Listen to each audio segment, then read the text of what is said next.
on vous invite. Quand vous avez écouté l'interpellation d'Olivier Mengue, qu'avez-vous reçu?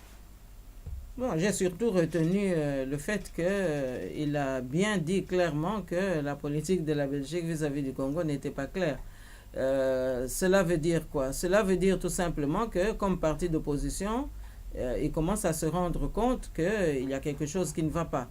Et c'est d'autant plus important que, puisque vous le citez, que M. Menguin fait partie de ceux qui ont formé une plateforme pour gouverner ici en Belgique avec le MR, le parti au pouvoir. Donc cela veut dire que c'est une interpellation qui va à l'endroit du mouvement réformateur, qui est seul pilote à bord en ce qui concerne les relations extérieures au niveau du gouvernement fédéral belge.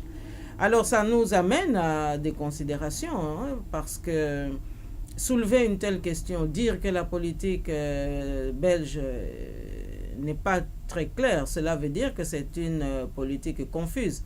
Mais à tout le moins, cela démontre qu'il y a d'un côté une voix officielle qui devrait être celle de M. Didier Reynders comme ministre des Affaires étrangères, et qu'il y a une voix officieuse qui est celle de M. Louis Michel, parce qu'il faut quand même appeler un chat un chat. Nous avons vu au cours de ces derniers mois M. Louis Michel jouer un rôle et aller au Congo et revenir du Congo en décembre en disant voilà qu'il va y avoir des conversations, des pourparlers, et que la CENCO était qualifiée pour soutenir des échanges pour qu'on puisse arriver à décrisper la solution au Congo. Donc ça montre bien que lorsque le président de Défi dit que la politique belge n'est pas claire, c'est à nous maintenant de chercher les raisons pour comprendre pourquoi ce n'est pas clair. Et c'est parce que il veut aussi nous donner l'occasion de nous interroger si les problèmes du Congo au cours de ces 15 dernières années ne commencent pas ici, ne sont pas nés ici, c'est-à-dire ici en Belgique. La cause des problèmes majeurs que nous connaissons au pays est due justement à cette politique qui n'est pas claire, telle que le président des défis l'a souligné.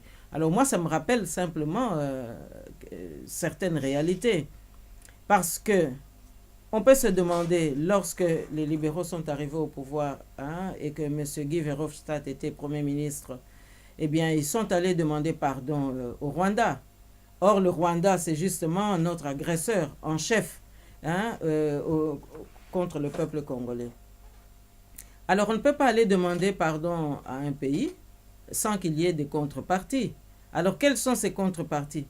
Puisque quand on regarde cette politique que M. Menguin décrit comme n'étant pas claire, alors cela veut dire que ce pardon a peut-être engendré certaines garanties qu'on a accordées au Rwanda qui font que aujourd'hui le Rwanda nous agresse en toute impunité, puisque toutes les matières premières qui sont pillées chez nous passent par le Rwanda, et il y a de ces matières premières qui atterrissent ici en Belgique, où il y a aussi des intervenants qui s'y intéressent et qui exploitent aussi ces filières-là.